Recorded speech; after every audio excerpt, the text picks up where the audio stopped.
there's no secret sauce to a successful blog. It is really just putting the time and your passion into it.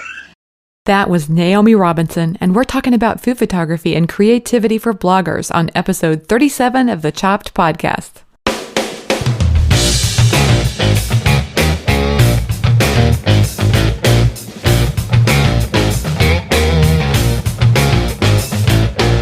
Hey everyone, I'm Marley of the blog Namely Marley. Thanks for joining me today for the 37th episode of the Chopped podcast. You know, this is the podcast designed for people just like you, bloggers who love food. Each week, my goal is to share thoughts, stories, interviews, everything related to food blogging so we can all learn together about what works with food blogging and maybe even a little bit about what doesn't. Today's guest is Naomi Robinson of the site Baker's Royale. And I know that you've probably seen her stunning photography on Pinterest and Instagram and probably Facebook and Twitter and everywhere else as well. Naomi's photography has a signature to it. And even though she tries to change it up year after year and with different shots and different moods, I still think there's a signature that she has to her shots that just leaves me knowing that it's hers and admiring it all the same. That's what led me to talk with Naomi today, was I wanted to learn a little bit more about her photography process. And she shares about how she grew her skills over time and where she started with that, with photography at the beginning. She also talks about some of the props and where she goes to get those, and also even her beautiful backgrounds and how she builds those. So I think you'll find it inspiring. Before we move on to the interview with Naomi, I just wanted to say a word of tribute to Joan Hayes of the site Chocolate and More. Joan died this week, and it's left a huge hole in the food blogging community. I didn't have the privilege of having met Joan myself personally, but we were in a couple of food blogging groups together, and I know that I always admired the comments that she left, and just based on the reading I have done about Joan this week and reading other people in the community and their comments about Joan, I know that she is a person I would have really enjoyed meeting because, like I say, based on the comments that I read, Joan seemed like the kind of person that would just say it how it is and really leave nothing back, but also enjoyed laughing and had a great sense of humor. And she also was very supportive of other people in the food blogging community. And those are just attributes that I find so admirable in other people. They're the kinds of people I really love to hang out with and to get to know. So I feel saddened for myself and for others in the community who are feeling this loss. And I just thought it would be a nice tribute today to acknowledge Joan and to talk about what we're all going through as far as this loss. And in fact, it leaves me with a little bit of hope, I have to say, because, I think we all maybe have had past times where we've worked in maybe a sterile office environments, and it's encouraging to see the kind of support that members of the food blogging community have shared with Joan's family, and whether it's helping with creating some guest posts for the site, or working with the social media feed, or just other things that are going on that's being so supportive.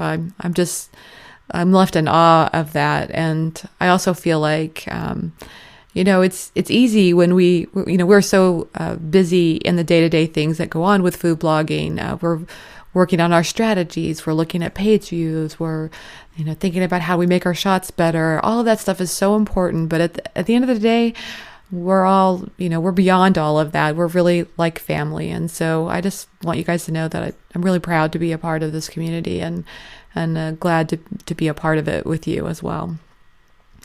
So this podcast episode is actually being published on October 28th, which is the day of Joan's memorial service. I know a lot of food bloggers are posting chocolate recipes in honor of Joan today, and so I thought we would keep that tradition here at Chopped as well. So today's intro shout out is in honor of Joan. I encourage you all to go to Joan's site to help keep her dream of a successful site going strong. In honor of Joan, everyone get out your favorite chocolate, put on those headphones, and let's talk about all things food blogging and so much more. Hey everyone, I'm happy to have Naomi Robinson of Baker's Royale on the show today. Naomi, welcome to the Chopped podcast. Hi, thank you for having me. I'm glad to be here. Well, Naomi, I'm so glad to have you here too. And I'm really looking forward to talking with you today because I love your food photography. And that's really what we're going to talk about. Some of the tips that you share on your site and just some different things about food photography. But first, I wanted to ask you, what caused you to start a food blog? So I used to market for a fleet of restaurants that a family owned, and they laid me off. So I couldn't, very well go into more of that without really just working super long hours. So I went into an office job and I didn't love it. And I thought, hey, what's this blogging thing? I mean, I'm just going to try doing it on the side. I'll try all the recipes I wanted to do. So it started off as a hobby, something I really loved. And then, from the food, I gained some audience, which was really nice to have a community of people that were like-minded.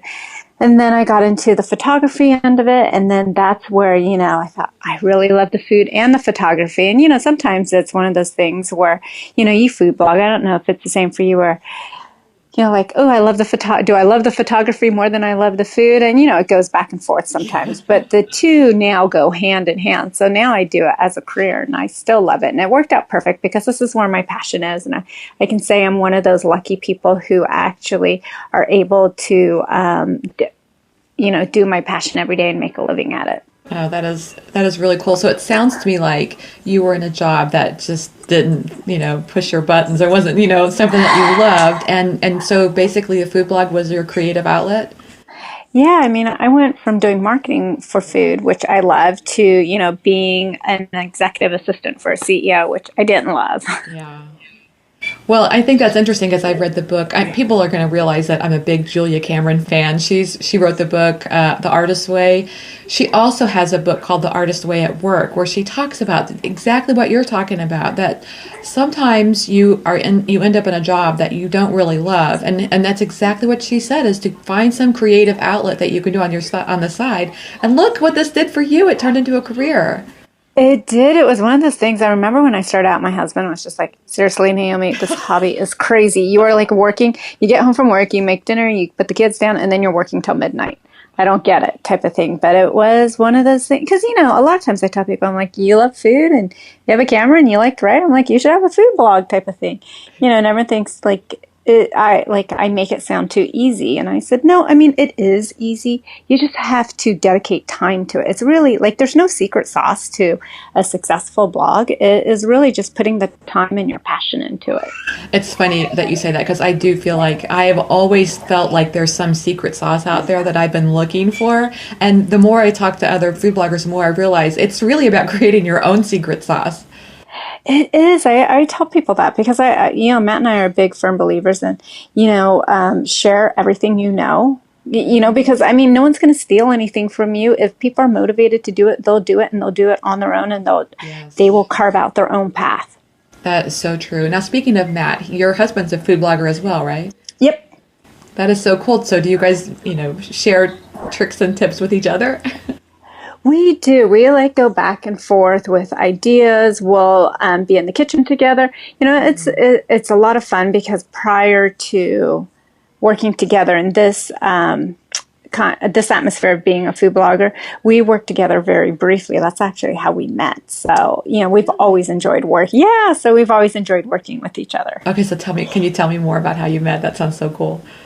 Yeah, so we were both in an office job, and he was actually my boss.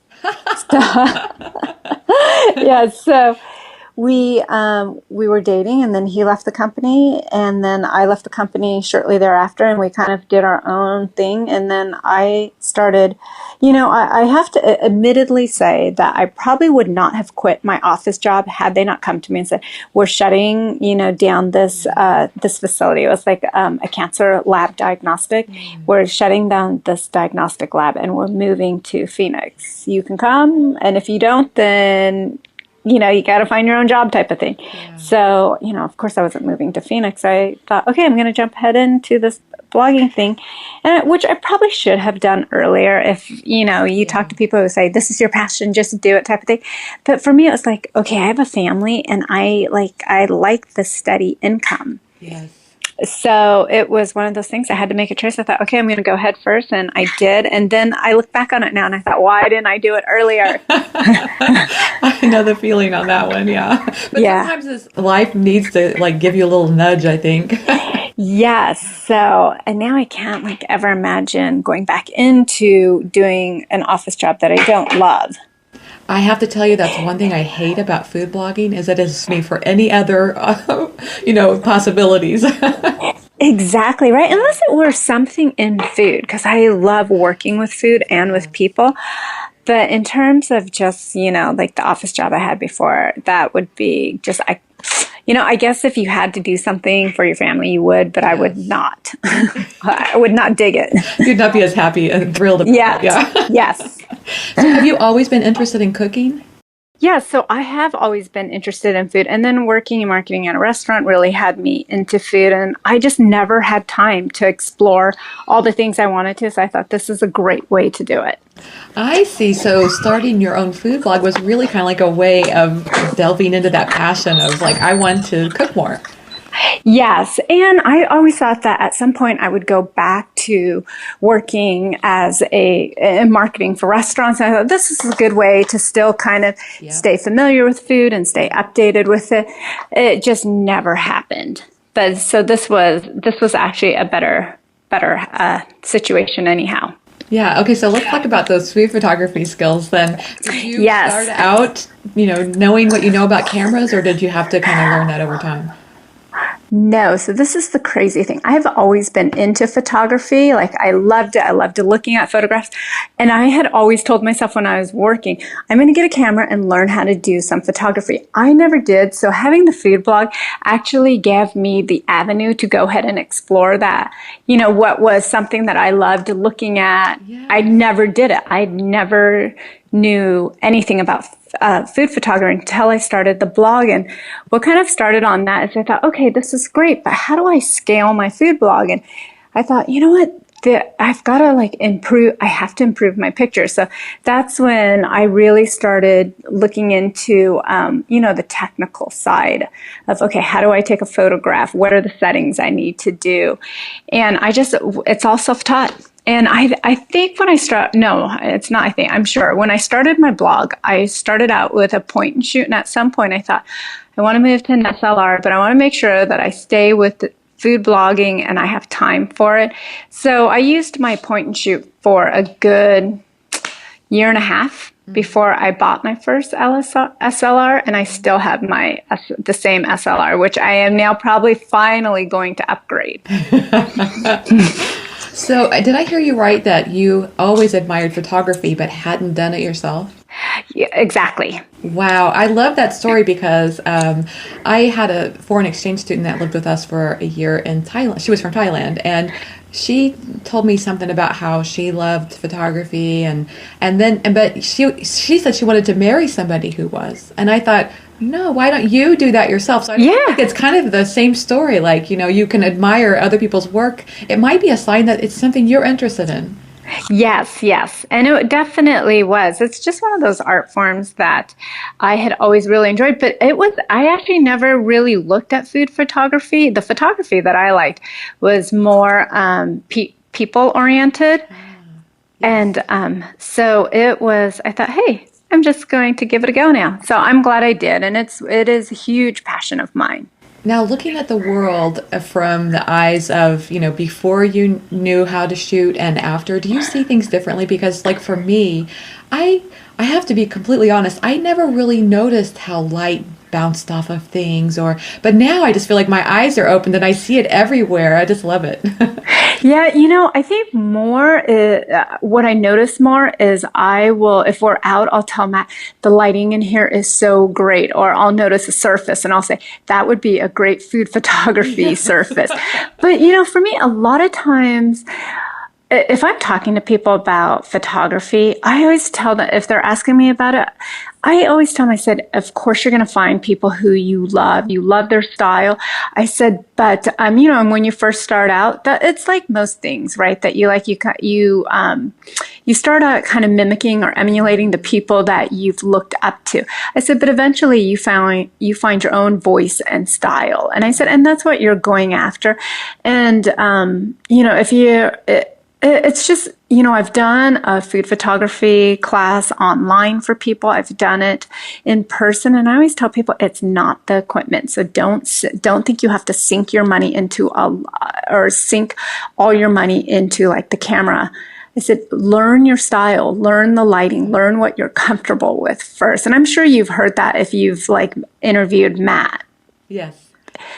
It's crazy because I'll see people with these like $5,000 cameras and $2,000 lenses, and they've sunk so much money into their tools, and then they do it for a little bit and they're like, oh, I'm done with it because I can't get my photography to look this way. I said, but you want it to be an expression of you. And I said, so when people ask me that, I said, think of it this way. It's like buying the best Porsche, the fastest Porsche that you can, but you're only doing city driving. So there's all these bells and whistles and you never get to open up your car, right? I said, that's the same thing. If you buy this big expensive camera and you never learn how to use the technical aspects of it as well as developing your own style, I said, you're really limiting yourself and you've spent a lot of money. So you might as well invest the time. Oh, that's such a great point. And that means it's really not so much about the equipment. It's really about what you do with it. It is. And for me, it's all about the light. All about the light. I like that. And I like how you have a series of posts on your site, and I'll share the links for everybody in the show notes page, but it's like some of your best tips on food photography. And I love how you mentioned in there, practice, practice, practice. It really is. Yeah. So, do you have tips for people though who are maybe like, the person with that expensive camera, or maybe it's somebody who doesn't have that expensive camera, but they're just afraid, or they're just a little bit like, practicing is really about stepping outside of the box. I mean, do you have some tips for people on how to practice the best way? Like maybe it's like take an apple and move it around into a bunch of different locations and see how the light works on the shot.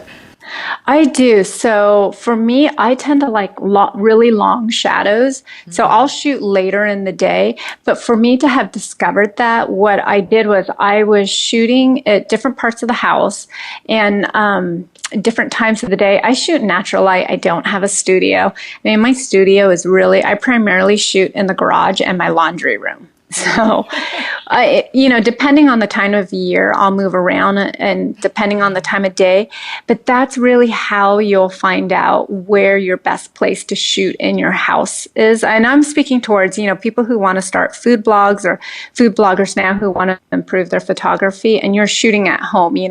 Many of us are not going to have a studio set up.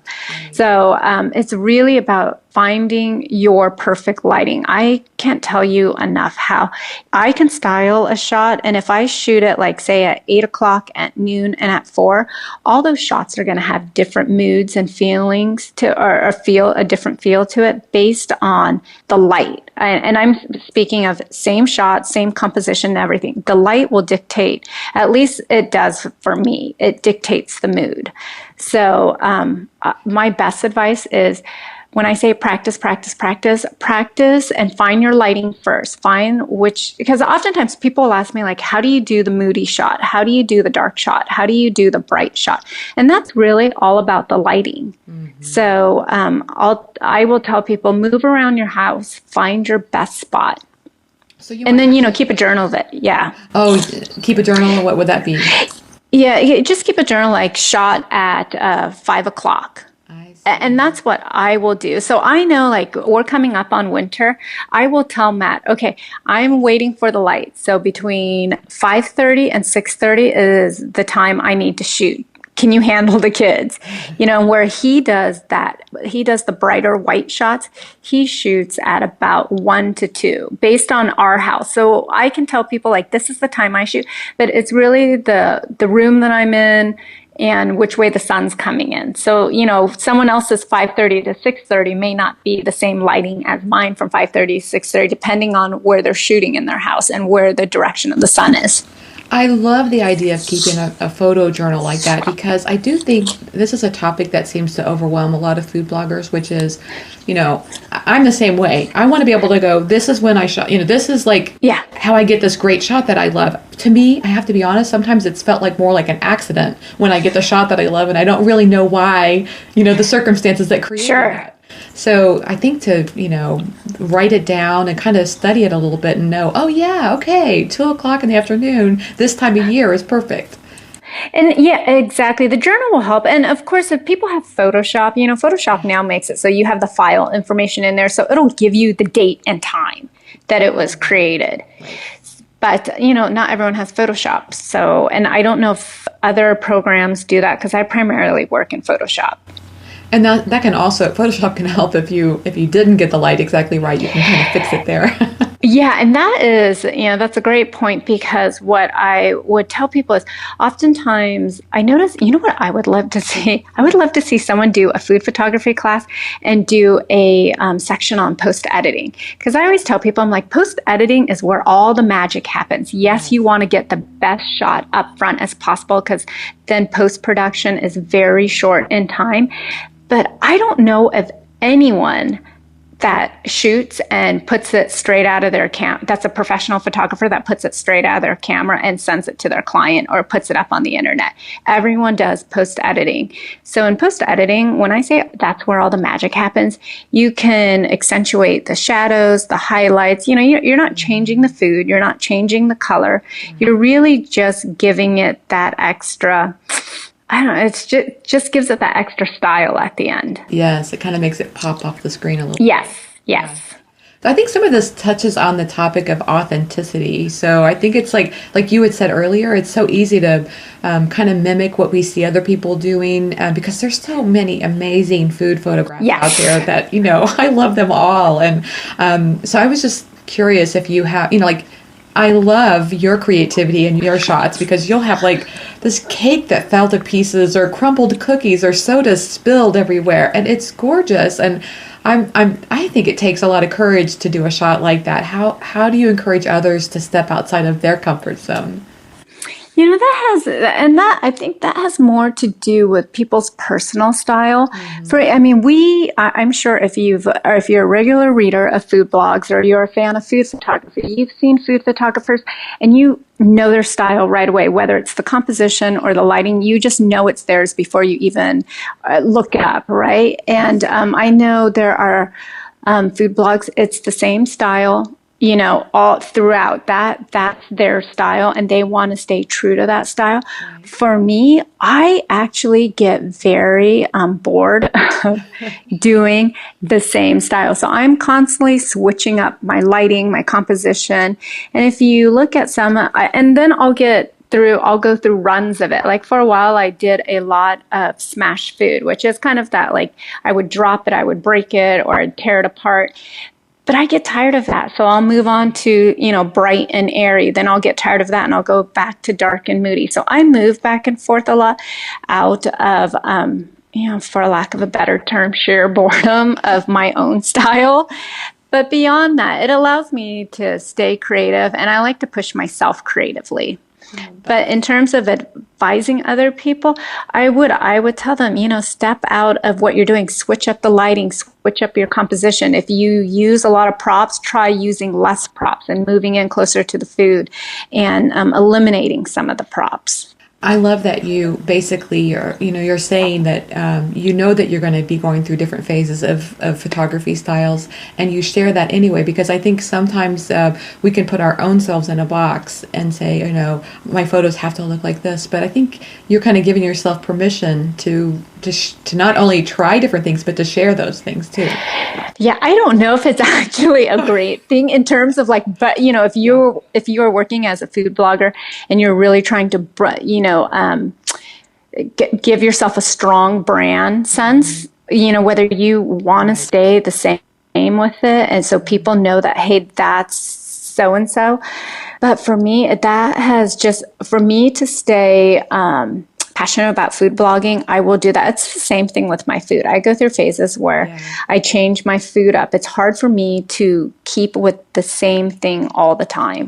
Yes. Can we talk a minute about styling? Because I think you do Sure. such a great job with that. And you have Oh, thank you. you have so many great props and backgrounds. Do you have just like a couple of quick tips for people on where they can get the best backgrounds for their food photography? Sure. So I do have to say I am food prop obsessed. So I do have quite a bit.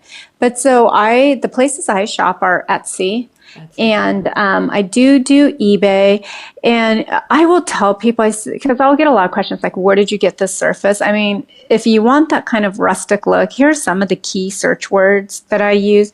If I'm looking for an old chipped up paint looking board, I'll type in chippy paint. That seems to be yep. That seems to be something that people use on Etsy to describe their stuff. Some of the metal background surfaces that I have, they are actually baking sheets. So, again, key search words would be vintage, baking sheets, chippy metal paint.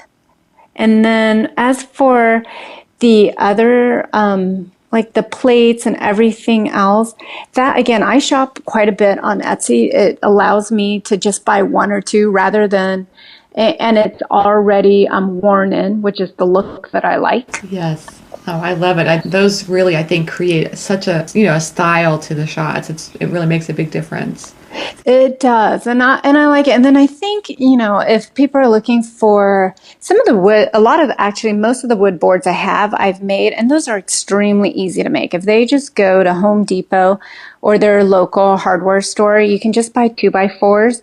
And I buy sample paints. I water it down, maybe like 1 cup of paint to 1 cup of water to really thin it out, and then I just give it a quick brush, so it does not totally cover the whole board. Because you want and that to go through. Yes, and that'll give it a rustic look. But that's a really good tip for anyone who's just starting out on food blogging and they're wondering, how do I get a nice wood board?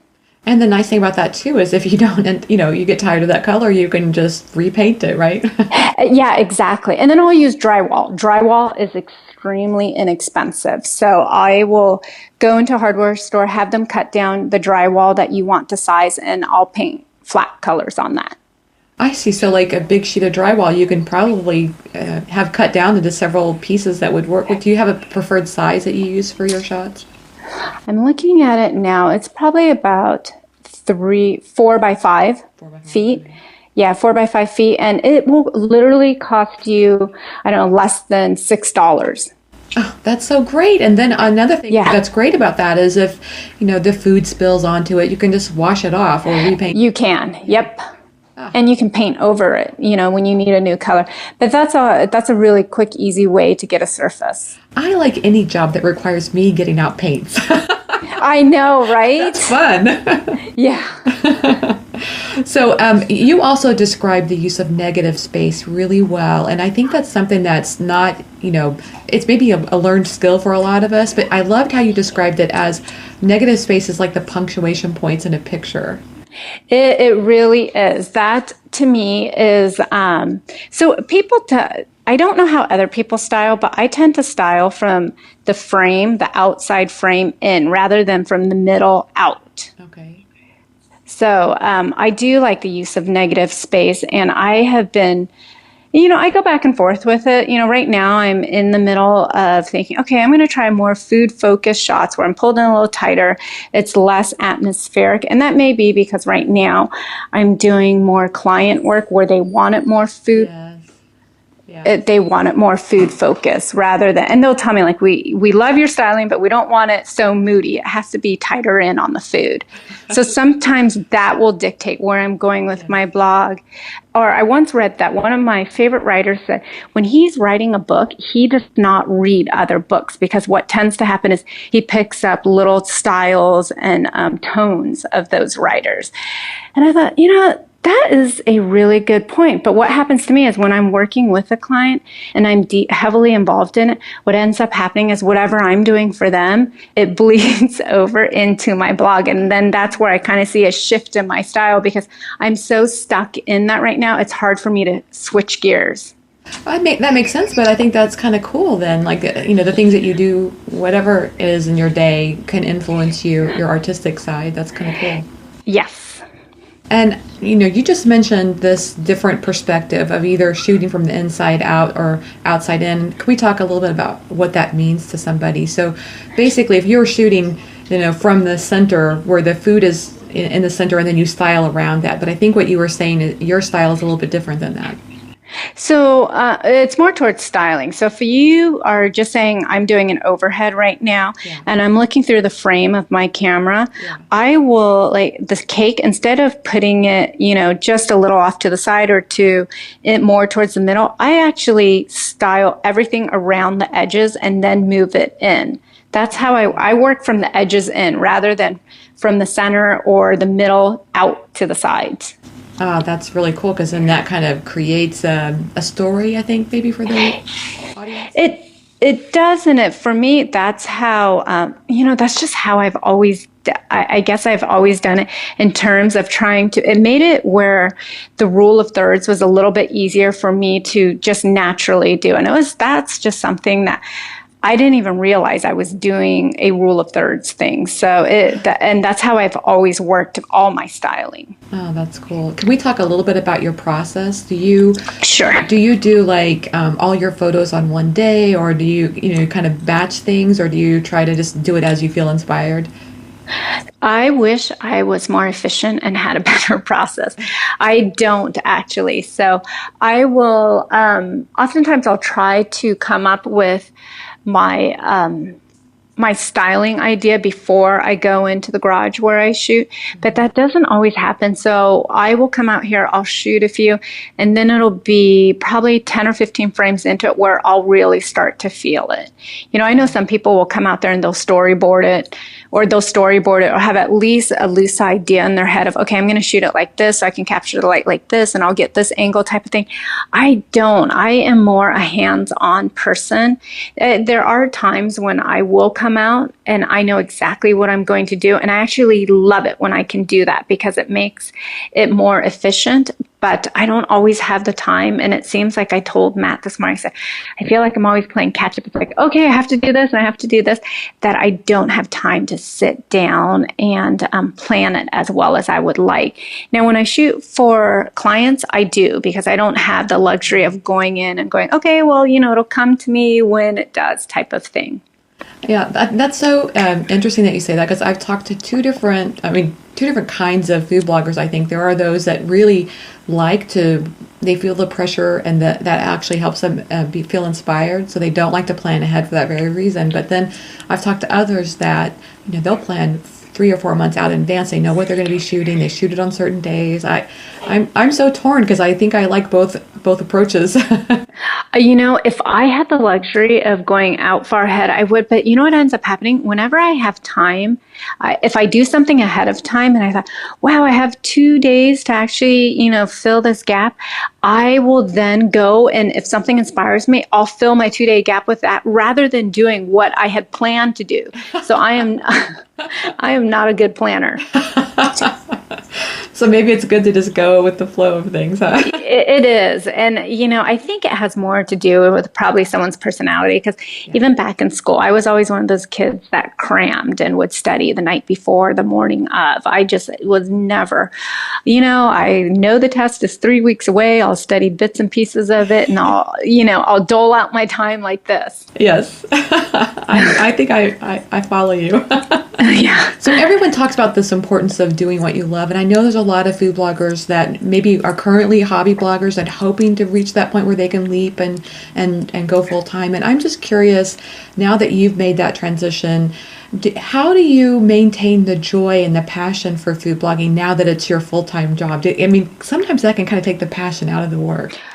That is absolutely true. And that is, I am the first to admit it. There have been times where I have literally turned to my husband and I said, okay, I am not having fun because I feel like I'm just turning out one project after another for clients. I don't get to do the creative stuff that I want on my site. So what I end up doing is I do have to take a deep breath. And for me, I have to go back to being able to do what I want creatively and not have to meet anyone's criteria, parameters, or standards. So I just won't take a job for a while so I can do it, or I'll try to pile my jobs all together so that then I do have the free time on my site. Because what I don't like to do, and if you're doing the blog as a living, you do take the jobs with the brands that you like because, they have a time frame they have to fill. And if you pass on it, you're thinking, will it come back? I mean, that's what being self-employed is like, right? Because it's hard to say no. Right. But I'm finally learning to say no. So that you can create this life that you love in addition to... Yes. Exactly. It's finding a balance, and it's a hard thing to do. I still struggle with it. I wish I could say, here's my formula for ultimate happiness, but I don't have one. It sounds like you kind of, have to follow it and make it up as you go, which is good. It is. It's changing. You have your family, and you know what it's like blogging. Yeah. I feel like people think, oh my gosh, it's so great. It is a great job because you're self-employed, you're doing your passion. But at the same time, you are never off, when you're not actively working on recipes, you're researching recipes, you're reading food magazines, and you're social media. Yes, and that's needs to be fed 24/7. Yes, and that's what I was going to say. And then you have a free few moments, and you're like, oh, I got to do social media. Wait, I wasn't on this channel. I need to be on this channel, type of thing. It's it's a balancing act. Yeah. Well, speaking of social media, do you have a favorite platform that you're using right now? I do. My favorite platform is Instagram. I had a feeling that was going to be your answer. Yeah, that is by far. You know what I like about it? Besides that it's very photocentric, I like that I'm able to see the personal side of bloggers that I wouldn't see on their site or on their Facebook or on their Pinterest. I like seeing the pictures of them out with their family or just random shots because it goes to tell you a more complete story and it shows a little personality of the people in it. I love that you said that because I think some bloggers will stick to only professional kinds of photos on their Instagram feed. But I think what I'm hearing you say is that you prefer to see a mixture. I do. I love the channels that do more than just food. And I have to say, like lately, I haven't had a chance to. It used to be, of course, I have a 16-month-old. I could go in the garage and do, the more creative test fun stuff that you wouldn't see on my blog or anywhere else. And I would shoot it and put it on Instagram. That's what I loved about it. And I would see other people do that. I haven't had as much time to do that lately. Right. So that's unfortunate. But the channels that I have even unfollowed channels that just do food. I'm like, oh, I could see this on your blog. I prefer to see another side of you because I like seeing people's pictures of their family and their kids, and like I said, their different perspective on things, their choice and why they chose to take that picture. I think that could be another example of where we may follow the trends of what other bloggers are doing, because if they say, oh, you should only do food photography or, what's related to your blog, that's really kind of doing what you love in someone else's platform. Why not find out what works best for you? So maybe, sharing pictures of your family and yes, Halloween, whatever, that's all part of it. Yeah. And, oftentimes that's where it seems like a lot of people make their connections with bloggers in a different aspect than just their food. And, the usual comment of, I love this. This is great. I can't wait to try this type of thing. Yeah, that's great. So what's your number one tip for helping other food bloggers who may be trying to grow their audience? Stick with it. It is really just stick with it. That is, if I had one advice for people, if they wanted to say, how do I grow my blog? How do I scale it? Just stick with it and keep doing it. Even if you're posting once a week, you just got to do it because it's really about consistency. Yeah, I love it. Okay, great. What's coming up next for you, Naomi? Anything that you can share? I'm writing a book. I haven't really announced that. Yes, I'm writing a book. That's exciting. That will be out next fall. So are you announcing it here? Yeah, I guess I am. I love it. Yeah, I'm writing a book. So exciting. Are you excited about that? I am excited. I'm really excited because it's going to be one that, I can take my time with it because I signed it quite a few months ago and I've been working on it. I haven't said much about it. And I have a tendency not to share those big types of news because I hate to say this, but it almost takes the excitement out of it for me if I share too much of it, because for me, it's all about the process and discovering it and doing it along the way. Yeah. I'm really happy for you. I can't wait to see it. Oh, thank you. Okay, a few quick and fun questions here at the end of the interview. What's one food item you can't live without? Butter. Butter. That makes sense for you because I use so many beautiful, baked goods. Oh, thank you. So you mostly like it in dessert, or do you put it in potatoes? What do you do with butter?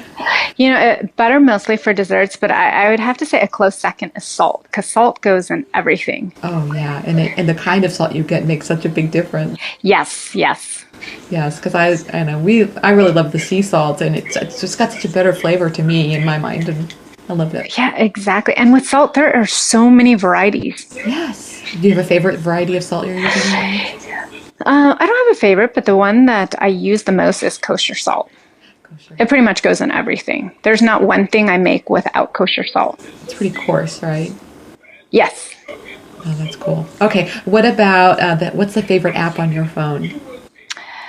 Ooh, favorite app? I would say Snapseed, because I use it for editing my Instagram photos.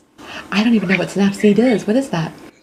It's a photo editing app for your phone. So it gives you a lot of control in the sense of you can, you just have to download it. I think it's about $4.99. And for a beginner blogger, if I tell people, I'm like, if you need, you don't have a lot of money to invest, edit your photos on your phone. And Snapseed would be the one I would recommend, or PicTapGo. Oh, that's great. And you can use that. Are you saying edit them for Instagram or even for your blog? No, edit for your blog. So take your pictures, email yourself the photo, push it through that app and edit it, and then email it back to yourself. The Snapseed gives you much more, it gives you fine controls like the saturation, the highlights, the shadows. Everything. You can sharpen, and you can put grain to your photos. You can sharpen it or blur it a bit. PicTapGo is more filters. They're all preset filters. So you'll put your picture through it, and you'll just click one of the filters, and it'll do probably about like 5 Photoshop type of actions into one. Oh, great. I'll leave the links for everybody in the show notes page for both of those. Okay. Do you have any time for TV at all? And if so, what's your favorite show? We do a lot of Food Network, so we love Chopped, and I love it because I watch it with my son, and Cutthroat Kitchen. And then, we like reality TV shows. Like, what was the one we just watched? Alone, which is like a bunch of guys going out in British Columbia, and it's just a survival. But I like it because it's very people-oriented. You get to see their personality, how they react, and the decisions they make in face of adversity. Human psychology is so interesting. Yeah, it is. So, Naomi, how can people find you online? You can go to my site, bakersroyale.com. You can find me online on Pinterest, Facebook, or any of the other social media channels. And then, of course, I think I contribute to Better Homes and Gardens, as well as Food 52 and The Kitchen. Oh, that's great. Naomi, thanks so much for taking the time to talk with me today. You're welcome. Thank you so much for having me. Thanks to Naomi Robinson for being my guest on today's episode of the Chopped Podcast. If you were busy running around and couldn't jot down something important, don't worry. We took the notes for you. Just head on over to choppedcon.com, where I put up links for each show, including the stuff we talked about today, and more information about our guests. I hope you're loving the Chopped Podcast. If so, it would mean the world to me if you'd head over to iTunes or Stitcher and give it a review. You can do that right now. Also, you can spread the word about the Chopped Podcast using @ChoppedCon on Twitter or Instagram, or even Facebook. Your shout-outs really mean a lot. You inspire me, so I hope today's show was helpful and inspirational to you as well. Thanks for listening, and have a great week.